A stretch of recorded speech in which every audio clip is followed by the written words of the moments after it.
Jadi memang semua orang tahu ya bahwa ini kan bermula dari bendungan Sindang Heula.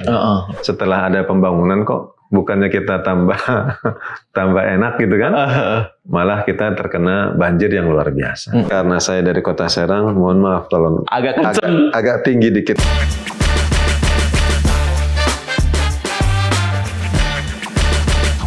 Gaspol ngebahas politik. Assalamualaikum teman-teman, jumpa lagi di Gaspol ngebahas politik. Kali ini saya bersama dengan Ketua Fraksi Partai Keadilan Sejahtera DPRD Provinsi Banten, Pak Ustadz. Assalamualaikum, apa kabar? Waalaikumsalam warahmatullahi wabarakatuh. Alhamdulillah. Sehat nih pagi ini? Alhamdulillah Pak, masih diberi kesehatan. Pak, awal bulan kemarin Kota Serang kebanjiran. Luar biasa, musibah yang dahsyat. Pak Ustadz kan dapil Kota Serang ya? Betul. Rumah kebanjiran? Alhamdulillah kalau rumah sih tidak. Oh iya. Di depan kantor Kelurahan Onyor. Oh gitu. Iya. Jadi aman ya? Aman kalau rumah. Tapi di belakang ada yang kena dikit. Oh. Tapi nggak gede sih. Di belakang area perumahan itu ini apa? Deket sungai? Itu akses dikit aja, saluran kecil gitu. Kebetulan ada rel kereta, di sana ada saluran meluap ya.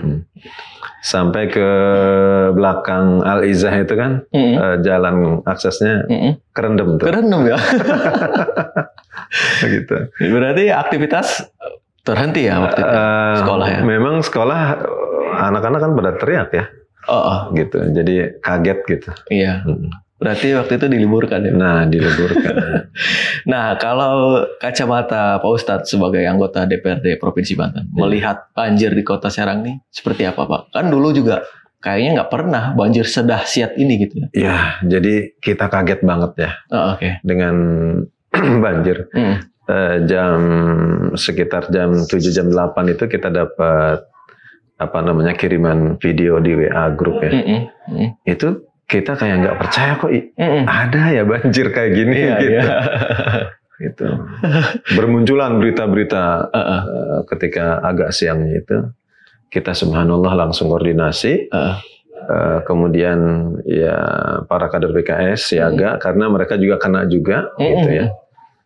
Akhirnya ya dengan penuh keprihatinan kita siaga terus melakukan ya perbantuan gitu. Alhamdulillah. Pak Ketua tahu awalnya jam berapa tuh dapat info?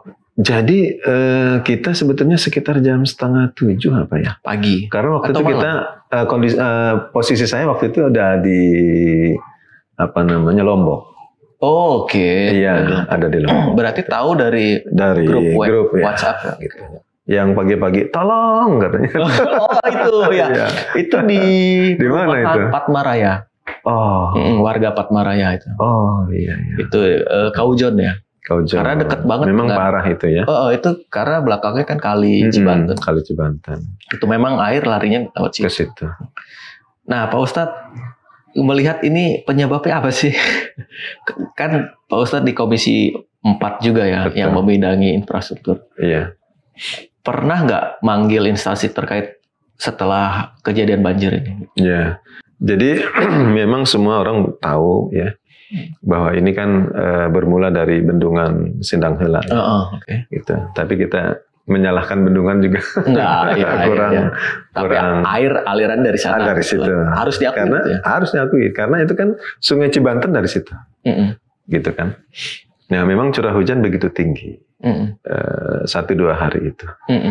Nah, menyebabkan bendungan yang tingginya 40 meter itu tidak mampu menampung luapan air yang begitu deras gitu. Itu kan kapasitasnya sampai 9 juta meter kubik ya. Gitu. Sementara air waktu itu kalau berdasarkan informasi sampai 11 juta. Berarti ada kurang lebih 2 juta meter kubik yang meluap ya. Meluap. Tapi, kan dahsyat banget itu. Ya betul. Gitu. Sebanyak itu ya Pak? Sebanyak itu. Sehingga masyarakat yang nggak berdaya menerima dalam tanda kutip takdir. Iya takdir. Gitu. Benar. Iya. Tapi ada yang bilang begini masyarakat. Dulu sebelum ada Sindang Hala, perasaan nggak sampai seperti ini. Begitu. Gitu karena air ketika hujan lari secara alami kan, ya. gitu. Dia mencari tempat terendah gitu. Iya. Kalau sekarang setelah ada Sindang Hala karena dikumpulkan di situ malah banjir. Nah, itu menjadi evaluasi kita. Ya. Setelah ada pembangunan kok bukannya kita tambah enak gitu kan? Malah kita terkena banjir yang luar biasa. Kebetulan seminggu setelah tanggal kebanjiran itu ya.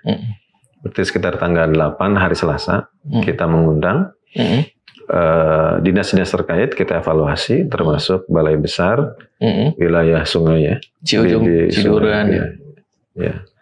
Itu hadir sebagai pembicara utama.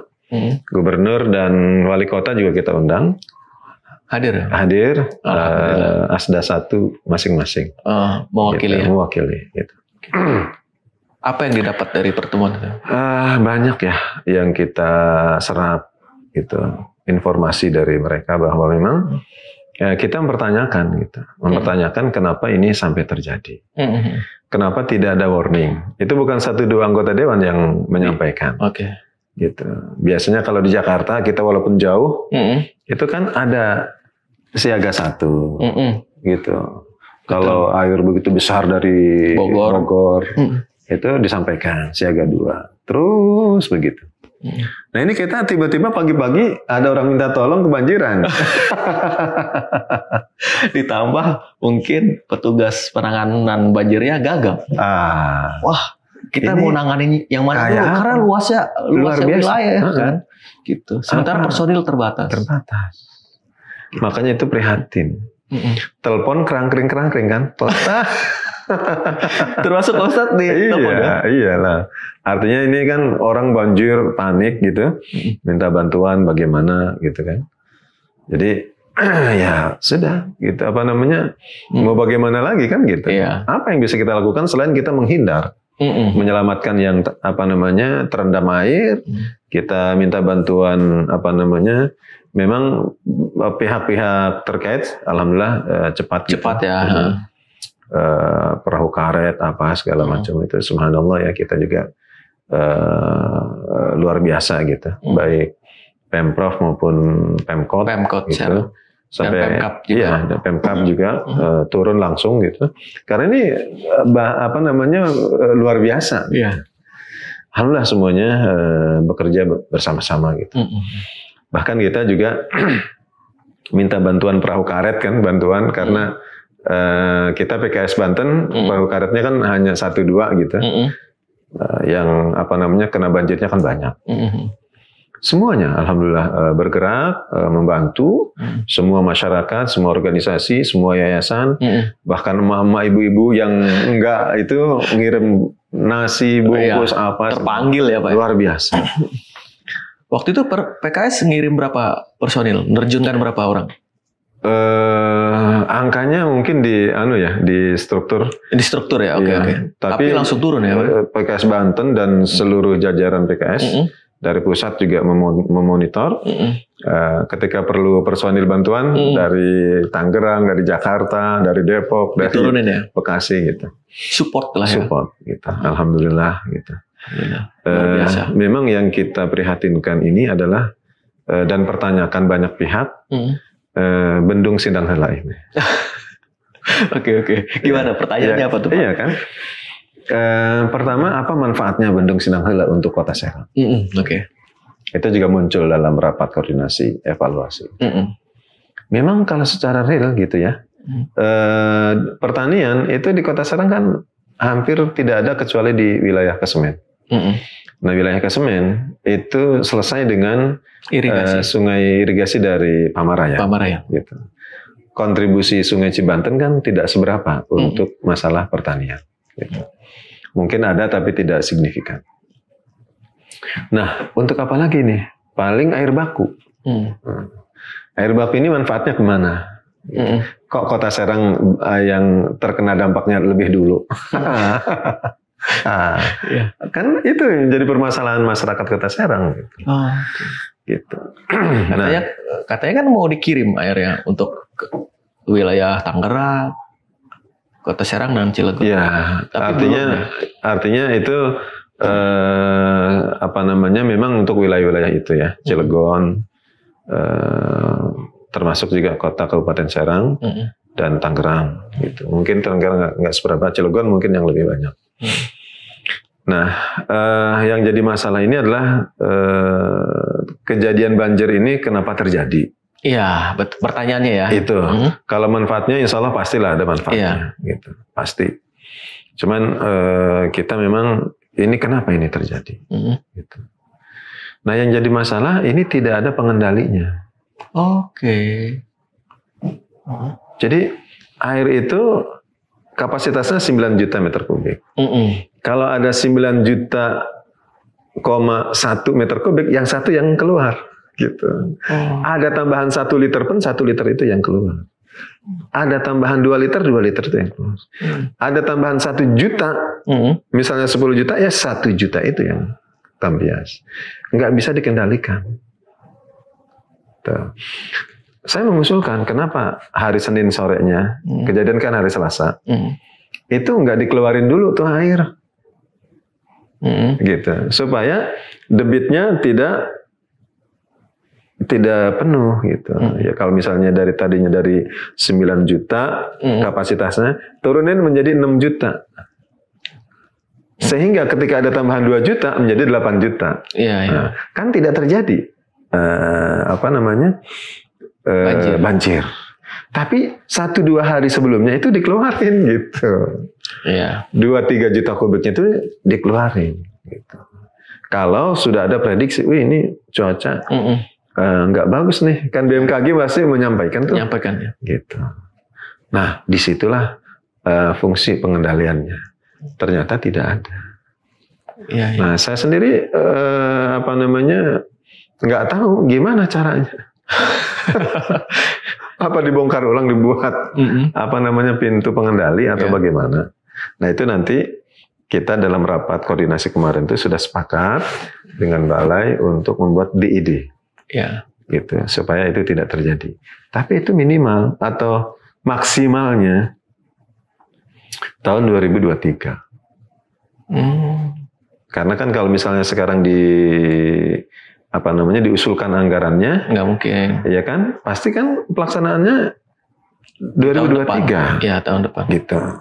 Kalau itu di ACC. Itu pun kalau di ACC catatannya. Kalaupun itu anggarannya di ACC 2022 ini. Kan siapa yang menjamin di ACC 2022? Betul. Apalagi ini anggaran kementerian ya? Kementerian. Pusat. Kita juga berupaya untuk komunikasi dengan Komisi 5 DPR RI. Gitu. Supaya ini menjadi perhatian. Gitu. 2023 itu kan tahun politik. Biaya pemilu kan tinggi. Nah, itu juga menjadi perhatian kita gitu. Ini gimana ini? Makanya kita minta DPR RI untuk concern dalam mengatasi banjir. Ya, jadi cobalah 2023 ini anggaran perbaikan Sindang Heula dan reng-rengannya sampai ke ujung di Kesemen ya, di Karangantu itu kan sedimentasinya cukup tinggi ya. Cukup tinggi. Lumpur kan luar biasa gitu. Dan itu hampir belum pernah dilakukan normalisasi ya. Sehingga ketika air besar itu nggak kencang larinya. Terbuang ke laut. Ditambah sampah segala macam. Bambu sampai ke bawah kemarin tuh di video-video tuh. Luar biasa. Nah, itulah yang akan kita usulkan supaya diperbaikilah. Jangan sampai kita pintar ngebangun bendungan, ternyata sungai alirannya itu tidak diperhatikan. Sehingga ketika terjadi masalah, ini nggak siap. Itu yang terjadi kemarin itu. Nah, di dalam DED itu memuat apa aja isinya? Ada berapa poin gitu? Itu kan sifatnya perencanaan fisik ya. Nah, itu kita belum tahu apa namanya isinya. Yang penting kita mah satu aja pertanyaan warga Kota Serang, gimana supaya tidak terjadi banjir lagi. Betul. Apa dan bagaimana itu teknis. Silakan dikaji lah. Silakan dikaji. Gitu, orang teknik ya, yang ngerti gitu. Yang ngerti itu mau diapain kayak gitu. Mangga. Yang penting kita minta supaya anggaran itu menjamin gitu untuk tidak terjadi peristiwa terulang kembali. Gitu. Iya. Itu yang menjadi catatan penting pada pertemuan tanggal 8 Maret kemarin. Gitu. Oke. Nah, itu direspon seperti apa oleh Balai? Oleh Balai, itu juga menjadi usulan Balai. Balai juga minta bantuan kita untuk mendorong advokasi sampai ke kementerian, kan Balai itu ke dewannya juga masing-masing kita mendorong. Gitu. Berarti masuk ke rencana kerja Balai itu nanti di tahun 2000. Rencana ini baru rencana. Kita akan minta bertemu dengan Komisi 5 gitu supaya Komisi 5 ini mengadvokasi juga anggaran. Harus didorong ya. Iya. Komisi 5 yang di Dapil Banten ada nggak yang duduk di sana? Komisi 5 Pak Yandri Pak Jaman kayaknya. Oh, Pak Jaman Komisi 5. Oh iya betul, Pak Jaman. Berarti komunikasi juga ya oleh anggota DPR RI Dapil Banten. Karena kita juga ada Komisi 5 di PKS itu Pak Suryadi. Oke. Pak Suryadi. Kita ada komunikasi juga. Gitu. Nah, kalau kewenangan pemerintah Provinsi Bantennya sendiri di mana, Pak? Untuk penanganan banjir itu?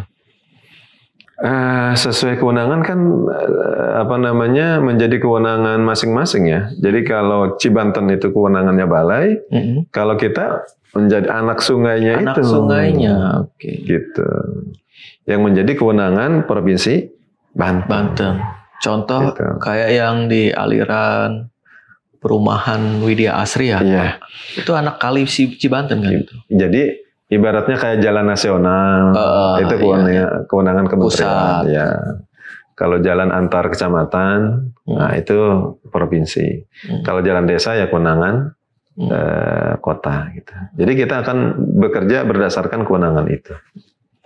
Tapi waktu itu pihak Balai mengakuin nggak sih kalau ya haruslah terjadi kelalaian barangkali ya, tidak memprediksi bakal akan datang air sebanyak ini gitu, tumpah di dalam waktu kurang lebih nggak nyampe 1 hari gitu kan, gitu.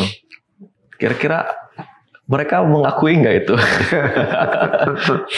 Intinya sih mereka menyampaikan bahwa kejadian ini karena curah hujan yang tinggi. Ya. Ya tapi kan ada, kalau saya dengar masyarakat bilang gini, sebelum ada Sindang Hela kok nggak pernah banjir. Betul. Sih gitu. Sekarang udah ada Sindang Hela banjir gitu. Iya. Gitu.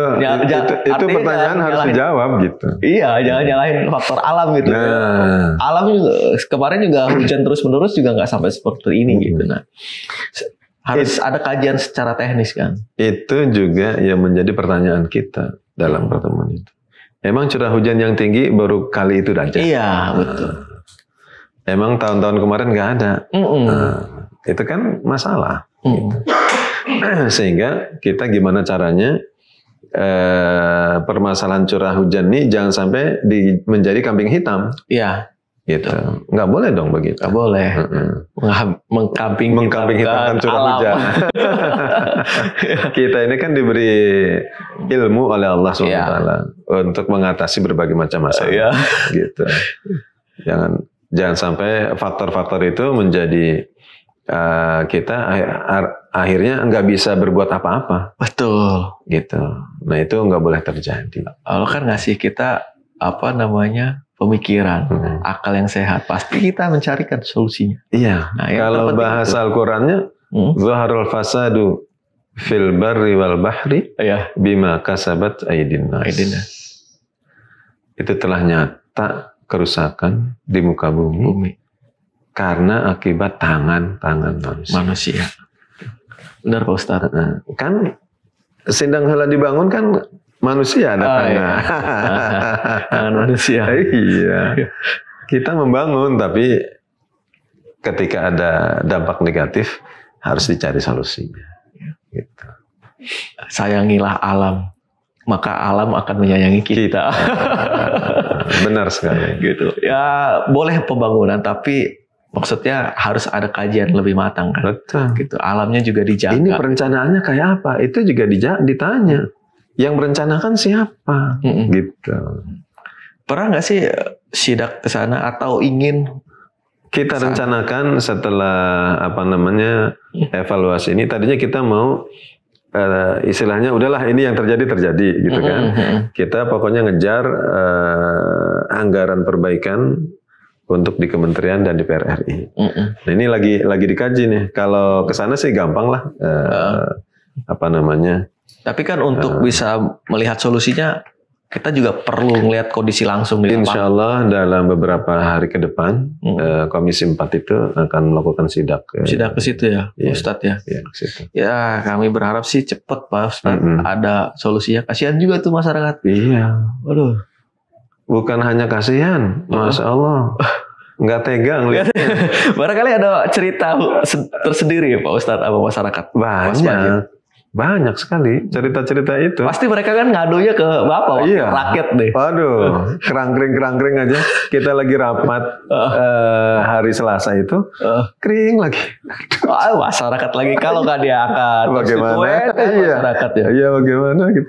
Akhirnya kita nggak fokus tuh. Rapat tuh ya. Rapat itu. Kita keluar lagi gitu. Ya siap. Ada yang butuh bantuan. Pak, ini saya mau kelelep bagaimana? Sebentar saya koordinasi gitu. Hubungi ini atau soalnya saya lagi di luar kota gitu kan. Kapan Pak Ustadz kali udah nyampe Serang? Hari Rabu sekitar jam 11:30. Siang. Langsung tuh. Setelah itu saya ya paling di rumah sekitar 1 jam lah. Sebentar. Setelah itu langsung ke lapangan. Apa yang Bapak temukan di lapangan? Itu ibu-ibu sampai nangis. Gitu. Saya temui di kesemennya. Nangis. Bapak turut sedih pasti. Merasakan ya? Saya nggak bisa ini gitu ya. Nggak bisa. Aduh ya Allah. Saya bilang, ya Pak, Ibu. Udah. Kan kita ungsikan beberapa keluarga ya. Ke rumah. Ke sekretariat kantor PKS gitu. Yang banyak di SD itu gitu, yang berapa? Karena ada yang rumahnya hanyut. Ada di Angsana itu ada berapa? 7. Itu sampai di pinggir-pinggir itu. Pak Ustadz, lihat rumah saya. Nggak dilayani masyarakat. Ya, mau melayani Bapak juga kan punya keterbatasan. Saking banyaknya yang itu yang ngeluh juga, yang mana gitu, dulu ya. Pasti, Bapak juga pasti bingung kan? Bingung. Makanya kita saya meluapkan berbagai macam perasaan itu dalam rapat tanggal 8 itu. Makanya saya bilang kepada kepala balai saya Juhani Amrois, ketua fraksi PKS Dapil Kota Serang.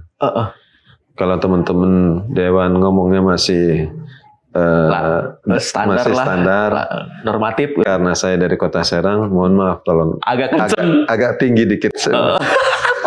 Begitu. Di awal udah gitu dulu. Udah saya gitu. Jadi ketika saya mencak-mencak juga dia udah ngerti bahwa saya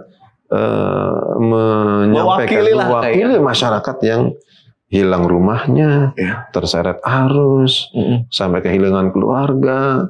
Harta benda nggak ada, gitu, bingung segala macam, gitu. Ya, saya bilang coba ini, pokoknya udahlah saya di rapat itu saya muntahkan aja ke situ.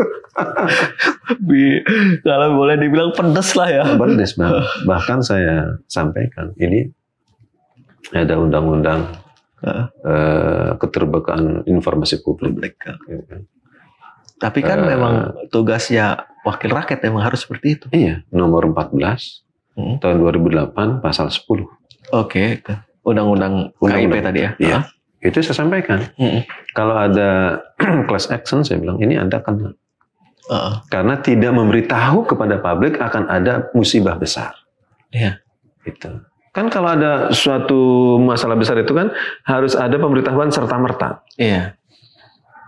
Sampai rapat itu nggak ada pemberitahuan. Masyarakat kaget.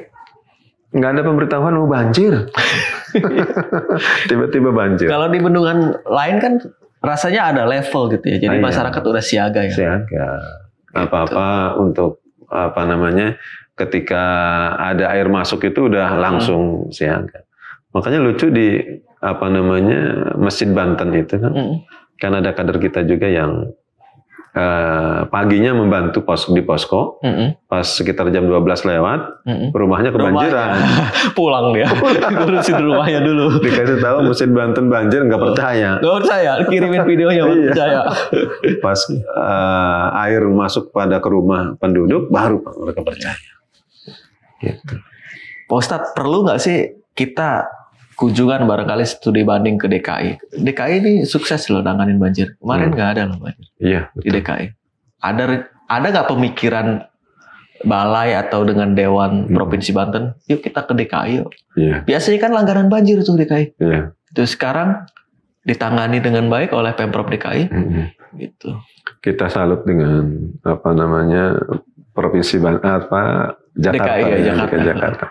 Makanya kan ada video tuh yang viral ya. Iya. Bener ada yang viral ya. Warga kan, tuh ya. Warga itu yang. Iya. Apa tuh? Pak WH yang aja. Aduh, kita jadi ketawa ya. Tapi itu kan masyarakat viral semua tahu. Iya, itu juga meluapkan kekesalan barangkali. Begitu. Yang namanya masyarakat lah. Kita sebagai penyelenggara negara harus berbesar hati, harus mencari solusi, karena kita digaji itu kan untuk itu, untuk melayani masyarakat, untuk membuat program bagaimana supaya membahagiakan masyarakat. Gitu. Nah itu yang menjadi PR bagi kita. Gitu. Memang dibutuhkan juga kepedulian kepala daerah. Betul. Bahkan sampai ada lagunya itu, Pak WH kemana aja, dibikin lagu sama warga Kota Serang.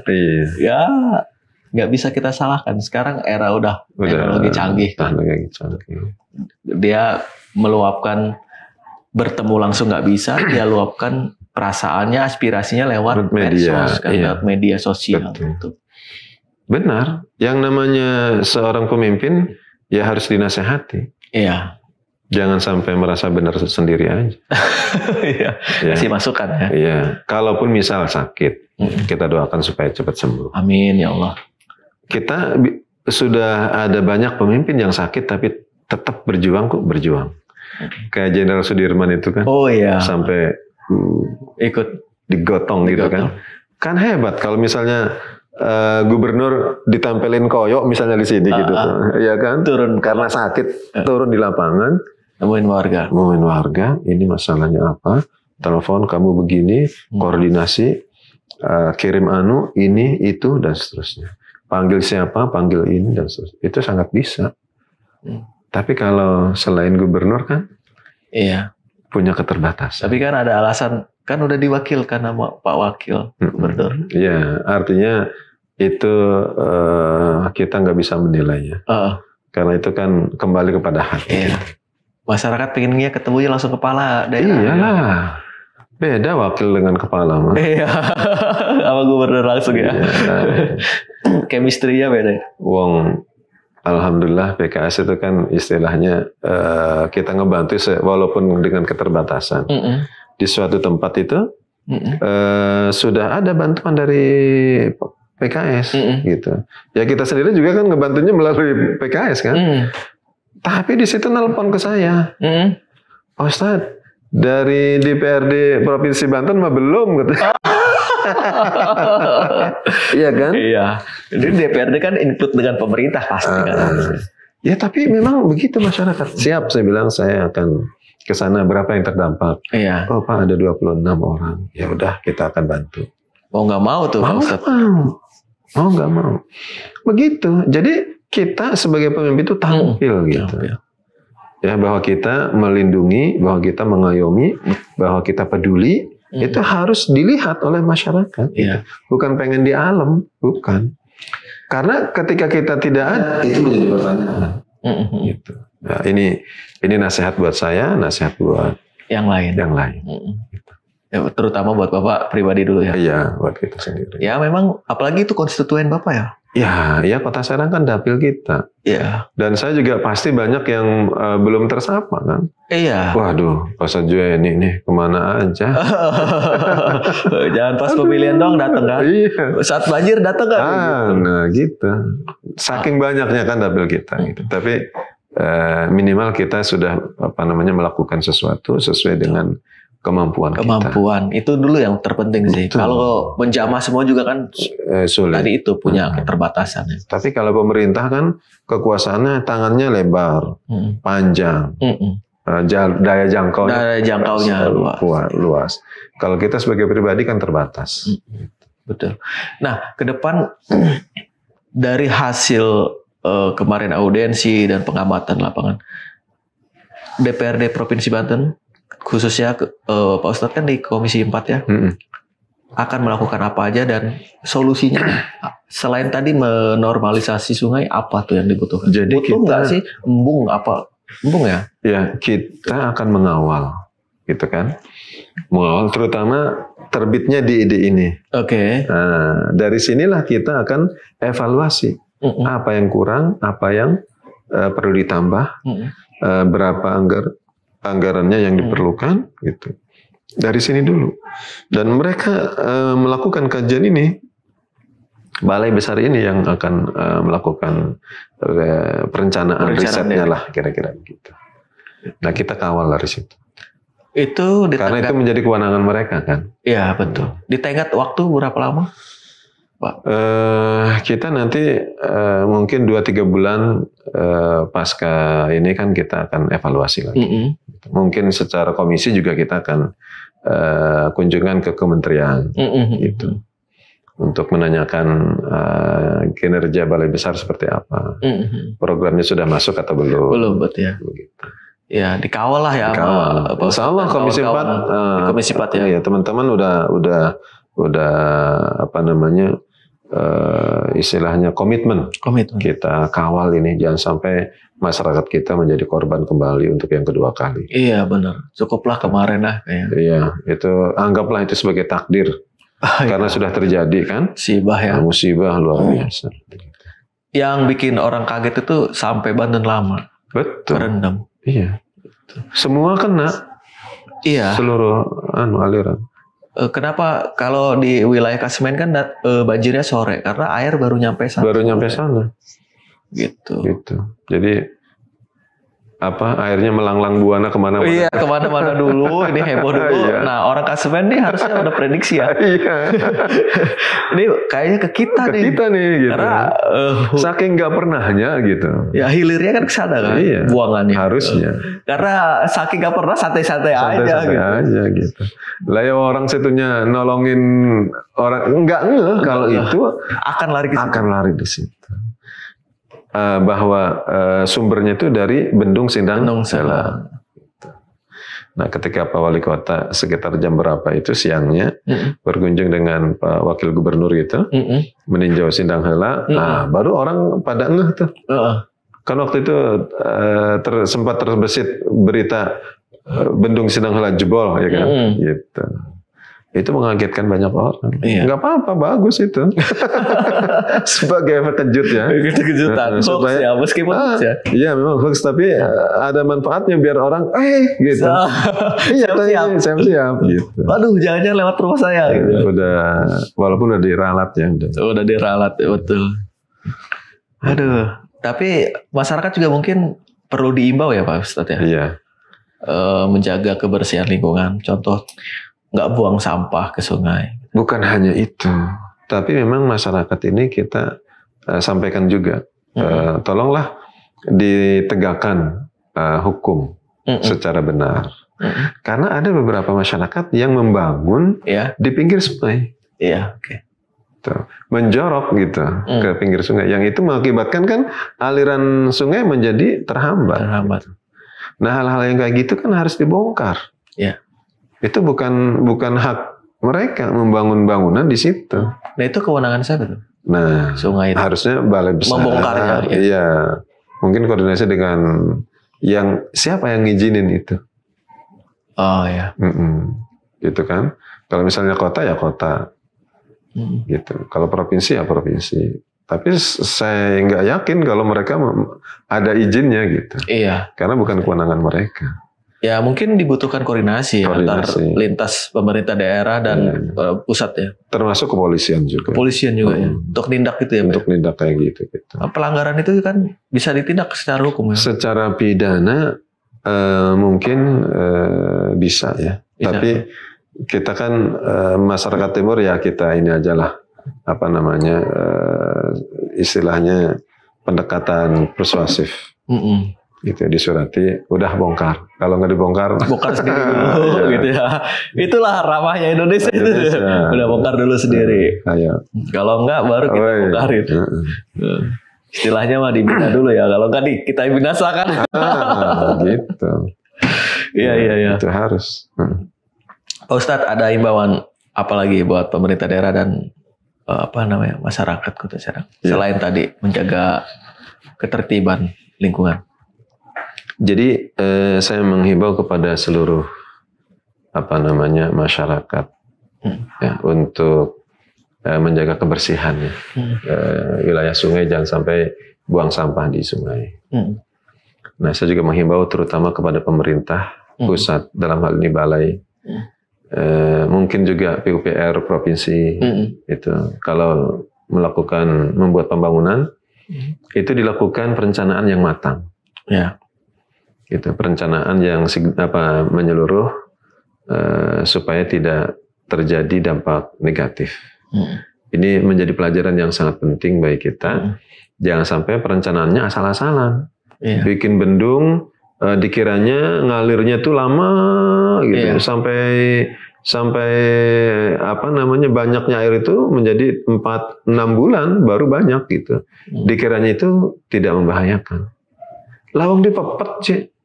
Ya kan, sedang di sana kan ngalir terus. Iya. Gitu. Walaupun sedikit, apalagi intensitas tinggi kan nanti akan jadi banyak. Nah, ini perencanaan yang tidak matang menurut saya.